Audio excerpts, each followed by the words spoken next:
visited Savoy there from the late Ada Coleman. I'm going to use 30 mLs of the Tanqueray number 10.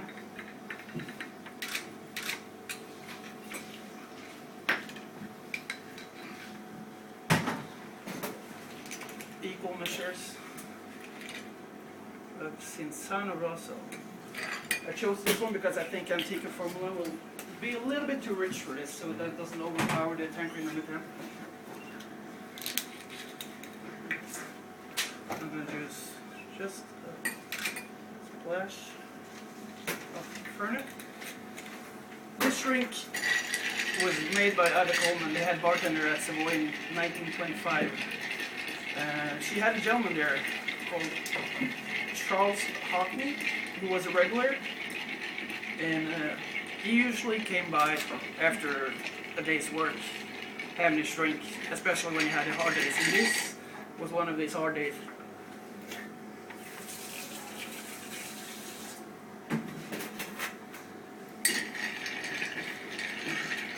So she made him a drink, and he was like, I want someone with a big, little bit of punch in it.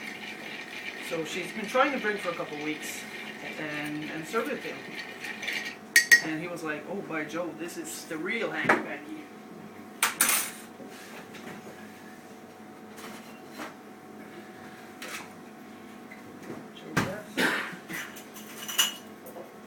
You change the method instead of shaking, stirring.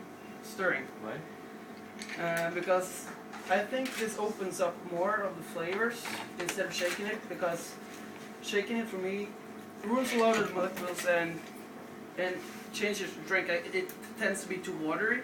Instead of when you mix it or stir it, you have more control of the flavors, because you can taste it on the way instead of shaking it, and you go up and it needs more dilution, and you won't get that same results. I'm just going to do orange twist in this, just to get more aromatics with the orange look. There we go. And for my second drink, I'm sorry guys, but I'm going to need a little bit of space.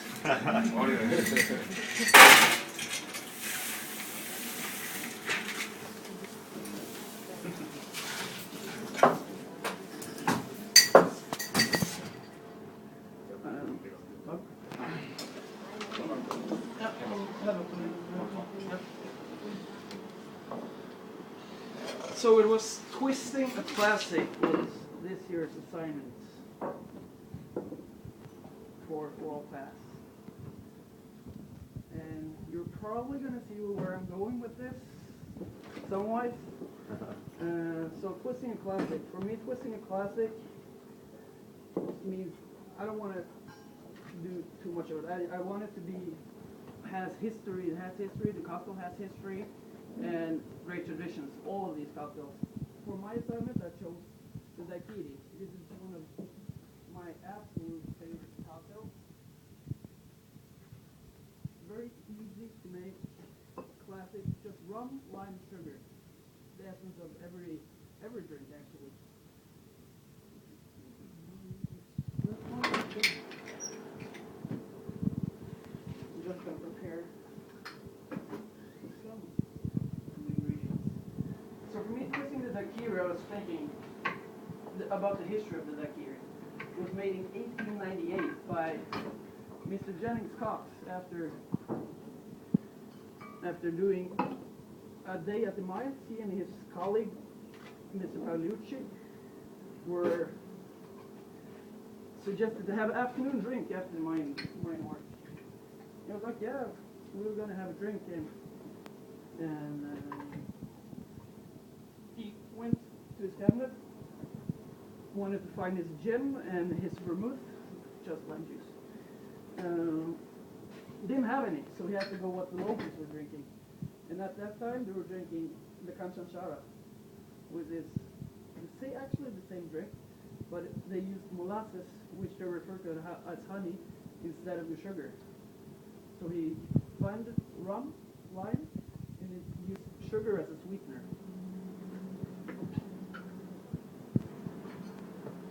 So when I was thinking of how am I going to twist this cocktail, I was like, well, what am I going to do?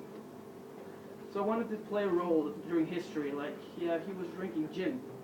That was what he was drinking. So I swapped out the rum with gin, and I was like, okay, proud tradition is Cuba. Rum, classic Cuban cocktails, like the Tanq-Tea-Tini, like the Tanq-Tea-Tini. So I was thinking, okay, which country in the run are really renowned for gin? England is one of the foremost. That's the first thing that comes to mind. And I was thinking, okay, what other proud traditions does England have? And probably as Eric will know, this is one of the main things when it comes to England. It's the afternoon tea. So that's what I wanted to reflect. And when you have a fantastic gin like the Tanqueray number 10, which has the botanical of chamomile in it. So I wanted to use chamomile tea or dry chamomile flowers to even enhance more of the flavors in the gin. And as well as I was reflecting the gin, I wanted to reflect the history of the product. And for me, it's like, okay, the history of the cocktail was Antonio Maceo and the Tanq-Tea-Tini. The term for molasses back in those days were honey. So I was like, yeah, I'm going to make a honey syrup, which I have here. I'm going to have lime. I'm going to have Tanqueray number 10 with the dried chamomile flowers. So this is just 2 minutes. Just going to have a couple of spoons of that.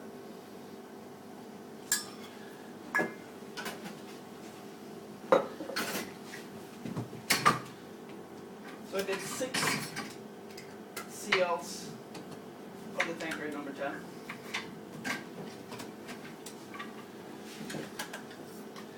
I'm going to do 4 CLs of the lime juice.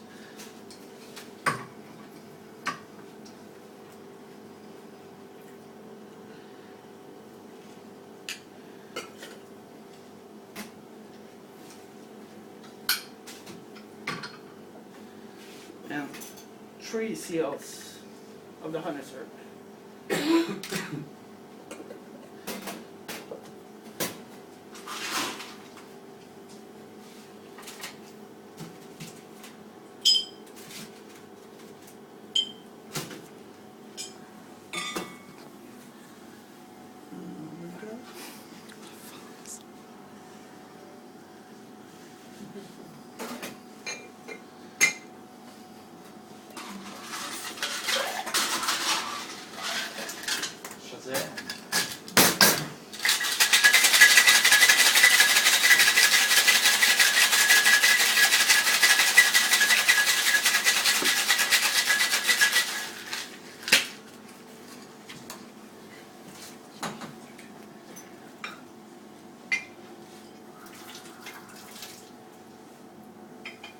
Just to give it a more smoke effect, I had some warm water in it.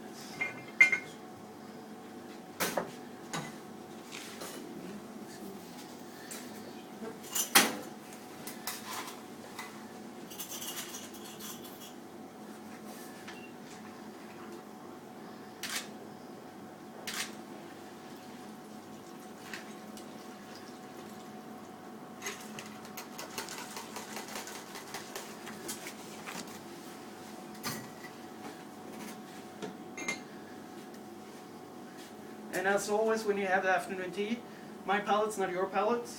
It's always different. So I add a little bit more lime juice, a little bit more honey syrup, so you can adapt it to your own palate. Maybe my palate's not perfect, so